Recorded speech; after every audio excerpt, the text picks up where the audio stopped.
एक भक्त ने भगवान से बड़ा सुंदर बात कही थी।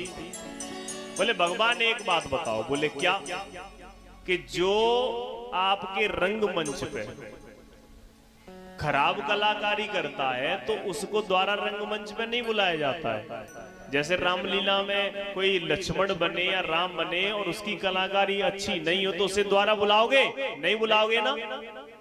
तो ऐसे ही भगवान जो खराब कलाकारी करते हैं उनको इस मंच से नीचे उतार देते हैं। बोले ठीक है, लेकिन भगवान मैं आपसे एक बात और कहता हूं, जो कलाकार सबसे अच्छी कलाकारी करता है उसको तो इनाम दी जाती है। बोले बिल्कुल इनाम दी जाती है। तो प्रभु मैं आपसे विनम्र अनुरोध करता हूं, यदि मेरी कलाकारी खराब हो तो मैं इस रंगमंच पे आऊंगा ही नहीं। अगर मेरी कलाकारी अच्छी आपको लगे तो मैं आपसे प्रार्थना करता हूं कि मुझे इस रंगमंच पे द्वारा मत बुलाना। बोले वृंदावन बिहारी लाल की जय हो। माँ भक्त के बड़े ही विद्वान होते हैं, जन्म मरण में फंसे रहते हैं। पुनरपि जन्मम पुनरपि मरणम पुनरपि जननी जठरे शयनम। माता बोली बेटा तेरे सारे उपदेश की एक ही बात मेरी समझ में आ रही है।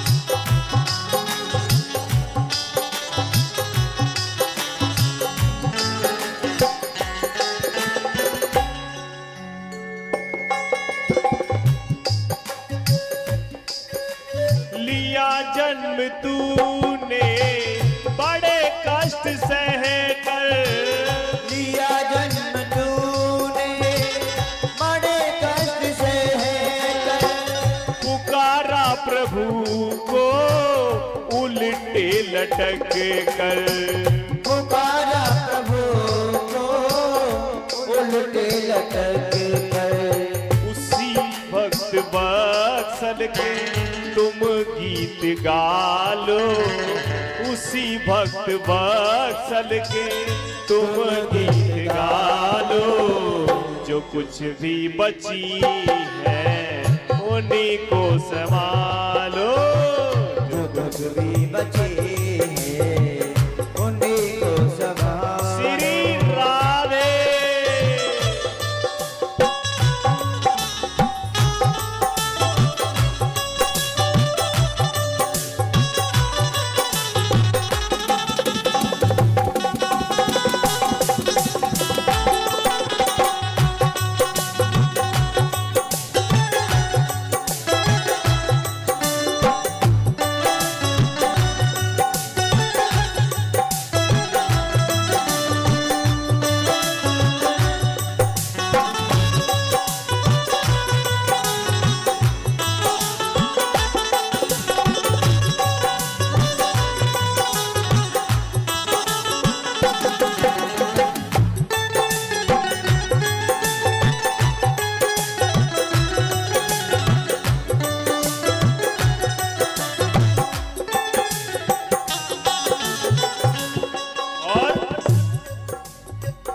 बचपन गमाया रुदन और हंसी में, पिया दूध माँ का ललक कर खुशी में।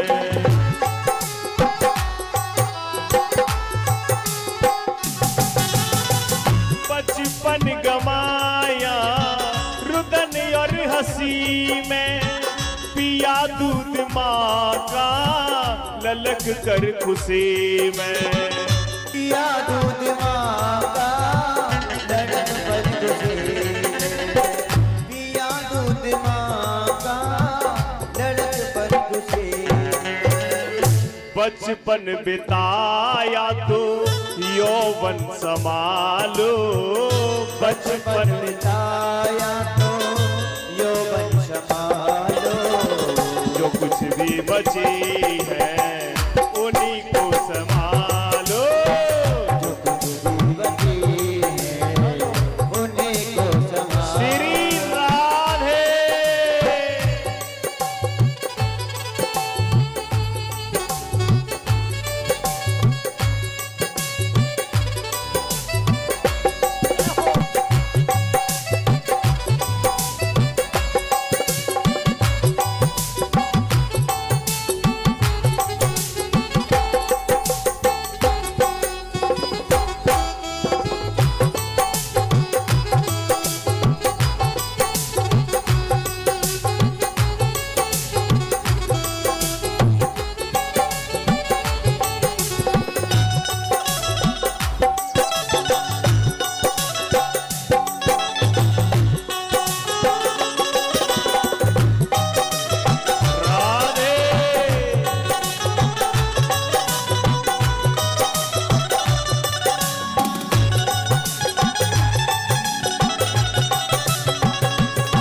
तन रतन सा जिसे चंद कहते, हमारा हमारा कह करके मरते।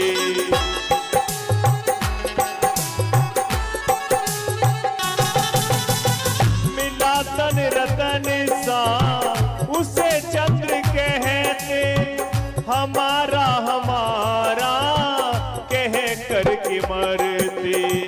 हमारा हमारा कह करके मरते, हमारा हमारा कह करके मरते।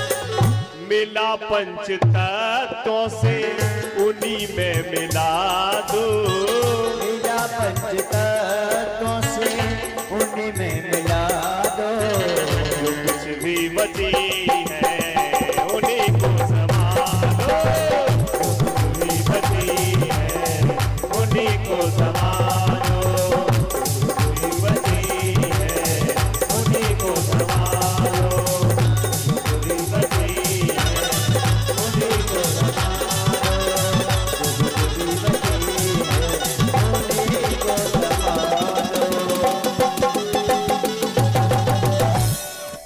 चली जाती हैं प्यारे।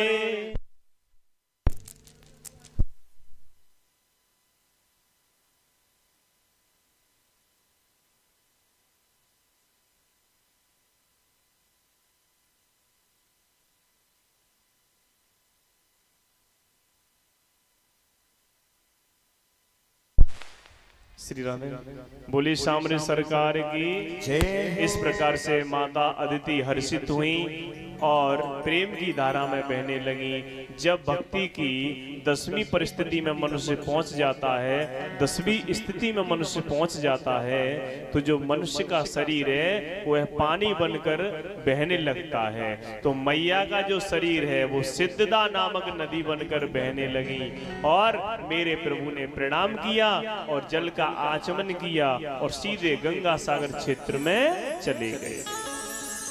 आज भी गंगा सागर क्षेत्र में कपिल भगवान का आश्रम है।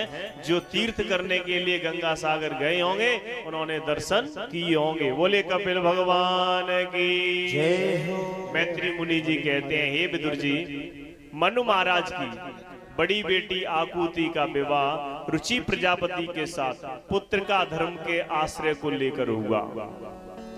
इसके घर साक्षात मेरे यज्ञ भगवान का प्राकट्य हुआ। बोले यज्ञ भगवान की जय हो। और यज्ञ भगवान का विवाह उनकी जो पत्नी है उनका नाम है दक्षिणा। इसीलिए कभी भी यज्ञ कराते हैं तो बिना दक्षिणा के हुए यज्ञ अधूरा माना जाता है।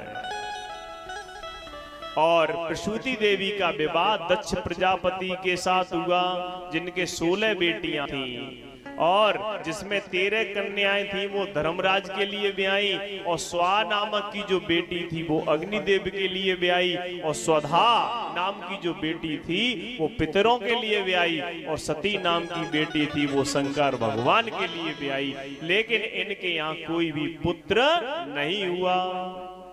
विदुर जी बोले क्यों? क्योंकि एक बार दक्ष ने भोलेनाथ का अपमान किया जिसे देवी सती सहन नहीं कर सकी। विदुर जी बोले प्रभु आश्चर्य होता है, भोलेनाथ का जो स्वभाव है वो तो सरल स्वभाव है। मैत्री मुनि बोले जब दक्ष को प्रजापति बना दिया गया तब उसने अपने पद के अभिमान में, देखिए पद का अहंकार बहुत जल्दी होता है। तुलसीदास बाबा भी कहते हैं नहीं अस नहीं को अस जन्मा जग माही, और प्रभुता पाए जाहे मद नाई। जब दक्ष प्रजापति हो गया तो वहां पर विष्णु भगवान, ब्रह्मा जी और शंकर भगवान बैठे हुए थे और भी देवता बैठे हुए थे। जैसे हुए सभा में आया तो सब खड़े हो गए, लेकिन ब्रह्मा विष्णु महेश खड़े नहीं हुए। तो ब्रह्मा जी तो पिताजी हैं तो बुरा नहीं लगा, विष्णु भगवान है उनके इसलिए बुरा नहीं लगा, लेकिन दक्ष प्रजापति कहते हैं ये तो मेरा दामाद है, इसको तो खड़ा होना चाहिए था।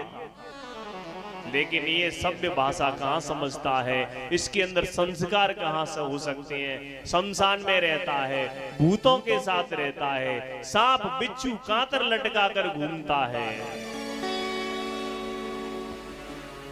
ये तो हमारे लिए कलंक है। जब ज्यादा निंदा करते हुए देखा तो नंदी को ये सहन नहीं हुआ। हरिहर निंदा सुने जो काना, होय पाप घोघात समाना। कभी भी भगवान की बुराई नहीं सुननी चाहिए, अपने इष्ट की बुराई हमें नहीं सुननी चाहिए, उससे हमें पाप लगता है। और नंदी ने श्राप दे दिया, तेरा मुंह ज्यादा चल रहा है, जा मैं तुझे श्राप देता हूं, तेरा मुंह बकरे का हो जाएगा।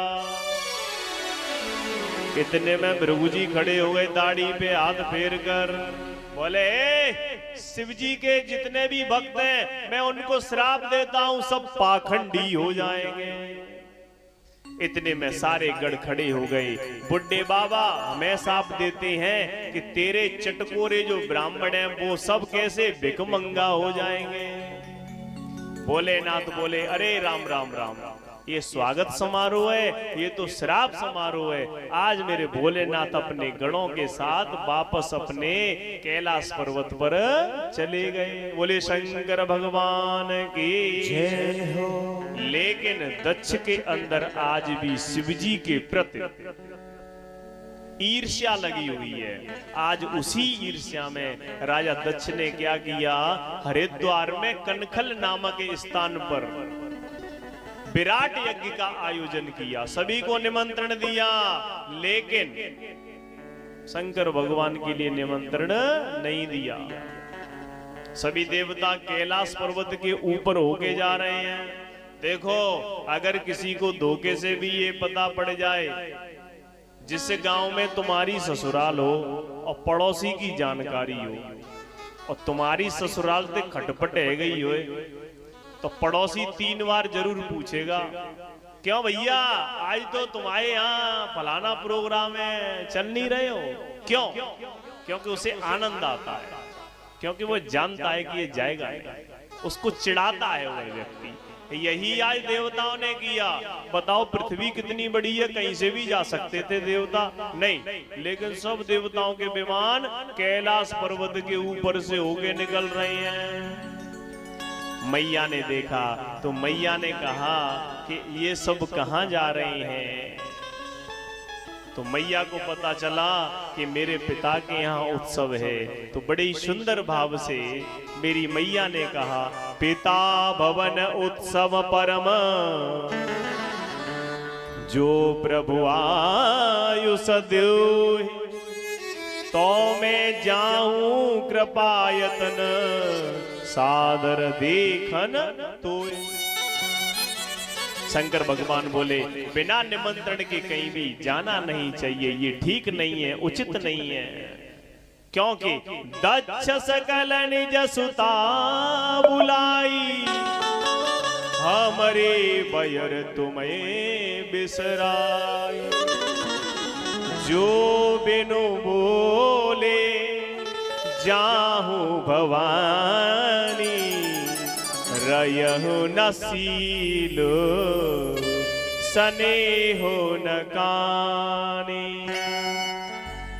जहां अनादर हो वहां जाना नहीं चाहिए। आवत ही हर से नहीं, नैनन नहीं स्नेह, तुलसी तहां न जाइए, चाहे कंचन बरसे मेह। और मनुष्य शत्रुओं के बाणों से इतना दुखी नहीं होता है जितना अपने किसी चाहने वाले, अपने किसी व्यक्ति के शब्द रूपी बाणों से दुखी होता है।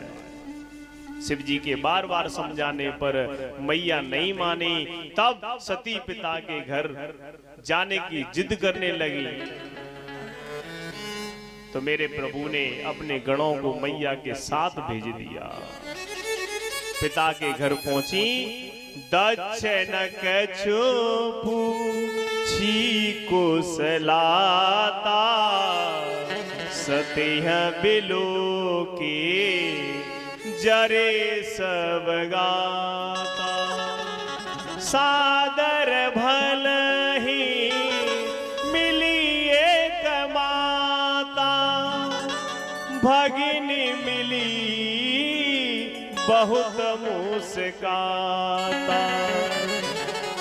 श्री राम जय राम जय जय राम, श्री राम जय राम जय जय राम। जब आगे चलकर यज्ञ मंडप में प्रवेश किया तो देखा शंकर जी का भाग कहीं नहीं दिया। तो मेरी मैया को बड़ा क्रोध आया। तब चित चढ़े हो जो शंकर काया हूँ, प्रभु अपमान समुझो हृदय। श्री राम जय राम जय जय राम, श्री राम जय राम जय जय राम, श्री राम जय राम जय जय राम। सती ने सोचा मेरे पिता ने सबका मान भाग दिया लेकिन मेरे पति का भाग नहीं दिया। तो तुलसी बाबा रामचरितमानस में कहते हैं, यद्यपि जगदा रुन दुख नाना, जगत जगदारुण दुख नाना, सबसे कठिन जाते अपमाना। अस कहीं जोग अग्नि तन जाना, अस कहीं जोग अग्नि तन जाना, भयउ सकल वश हाहाकारा। श्री राम जय राम जय जय राम, श्री राम जय राम जय जय राम। इस प्रकार से जब मैया ने देखा तो क्रोध में आ गई। अस कई जोग अगिन तन जारा, भयउ सकल मख आहाकारा। मैया ने क्या किया, अपनी दिव्य शक्ति से आज अपने शरीर को अग्नि के समर्पित कर दिया। और जैसे ही भोलेनाथ को पता पड़ा कि मेरी मैया ने ये अपने शरीर को समाप्त कर दिया है, अब तो मेरे प्रभु जी को क्रोध आया और मेरे प्रभु जी ने अपने सर की जटा को जैसे ही पटका, उसमें से एक वीरभद्र नाम का विकराल रूप धारण करता हुआ एक प्रकट हुआ। काली काली घटाएं दौड़ने लगी, एक वायु वेग के समान। जैसे ही वीरभद्र ने हरिद्वार की तरफ जैसे ही गति को बढ़ाया, धरती थर थर कांपने लगी। और गणों ने जाकर जैसे ही किसी के दाढ़ी को उखाड़ लिया, किसी को कहीं से पटक दिया, और सभी गणों ने मिलकर आज पूरे इस यज्ञशाला का बुरा हाल कर दिया। त्रायमाम सभी करने लगे। जब सभी देवता आए, भोलेनाथ को मनाया, भोलेनाथ आए तो भृगु जी महाराज खड़े हुए रो रहे हैं, प्रभु हम पर कृपा करो। देखिए भोलेनाथ है, कृपा के सागर है। तो भृगु जी अपनी दाढ़ी पर हाथ फेर रहे थे जब मेरे भगवान का अपमान हुआ था, तो गणों ने भृगु महाराज की दाढ़ी को उखाड़ लिया। बोले महाराज हमारे ऊपर कृपा करो। तो शंकर भगवान ने कहा जितने 2-4 बाल बते हैं दाढ़ी के, इनसे ही काम चलाना। बोले ठीक है। अब हाथ जोड़ के पूसा देवता आ गया, प्रभु हम पर कृपा करो, हमारे दांत तोड़ दिए हैं। मेरे भगवान ने कहा अच्छा, जिस समय हमारा अपमान हो रहा था इन्हीं दांतों से तुम खिलखिला रहे थे, इसलिए दांत टूटे हैं। भोलेनाथ हमारे ऊपर कृपा करो। तो भोलेनाथ ने कहा एक काम करो, अब कृपा ज्यादा नहीं करेंगे, लेकिन तुम चाहते हो तो रास्ता बता सकते हैं, सतुआ घोर के पीना आराम से, दांत तुम्हें नहीं देंगे। भग देवता आए, महाराज हमारी तो दोनों आंख ही फोड़ दी। शंकर भगवान ने कहा जब हमारा अपमान हो रहा था उस समय बड़े आंख मटक्का कर रहे थे तुम, इसीलिए तुम्हारी आंखों को फोड़ा गया है। प्रभु कृपा करो। भोलेनाथ ने कहा हम इतनी कृपा करेंगे, आप दूसरे देवताओं की आंखों से देख सकते हो। सभी ने हाथ जोड़कर आज दक्ष प्रजापति के लिए आग्रह किया। तो मेरे प्रभु ने क्या किया, एक बकरे का सिर लगा दिया। जैसे ही बकरे का सिर लगाया, दक्ष प्रजापति खड़ा हो गया। और बकरा कैसे करता है आप जानते ही होंगे। उसी दिन से मेरे शंकर भगवान का एक और नाम पड़ गया, क्या, बम बम हर हर महादेव। उसी दिन से भोलेनाथ से बम बम भोले कहने लगे, क्योंकि बकरे के मुंह से यह राजा दक्ष ऐसे ही बोल रहा था। और राजा दक्ष ने हाथ जोड़े और हाथ जोड़कर बड़े भाव से कहा, प्रभु मैं आपकी महिमा को नहीं समझ पाया, मुझे क्षमा कर दीजिए। तुलसी बाबा रामचरितमानस में कहते हैं, अतुलित बल अतुलित प्रभुताए, अतुलित बल प्रभु भज शिव काये, मत मंद जान नहीं पाए। श्री राम जय राम जय जय राम, श्री राम जय राम जय जय राम। और सभी ने कहा आज से जो भी अवशेष सामग्री बता करेगी वही आपका भाग होगा। इस प्रकार से शंकर भगवान का जयकारा लगाकर सभी देवता चले गए। और मेरे प्रभु जी ने मेरी मैया के शरीर को उठाया और जहां मेरे प्रभु जी चलते गए मैया के वियोग में, और क्या हुआ, जहां भी सती मैया के अंग प्रत्यंग जो गिरे वहां पर एक एक शक्ति पीठ बन गई। इन शक्ति पीठों की आज भी पूजा होती है। जैसे आप लोग यहाँ से दतिया जाते हो तो वो हमारी मैया के अंग प्रत्यंग है, इससे शक्ति पीठ कहा जाता है। हिमालय की पुत्री बनकर मैया पार्वती बनकर आई और दूसरे जन्म में मेरे शंकर भगवान के साथ इनका विवाह हुआ। बोले शंकर भगवान की जय। मैत्री मुनि कहते हैं, मैंने आपको मनु महाराज के 3 बेटियों के बारे में बताया, अब मैं आपको मनु महाराज के 2 पुत्रों के बारे में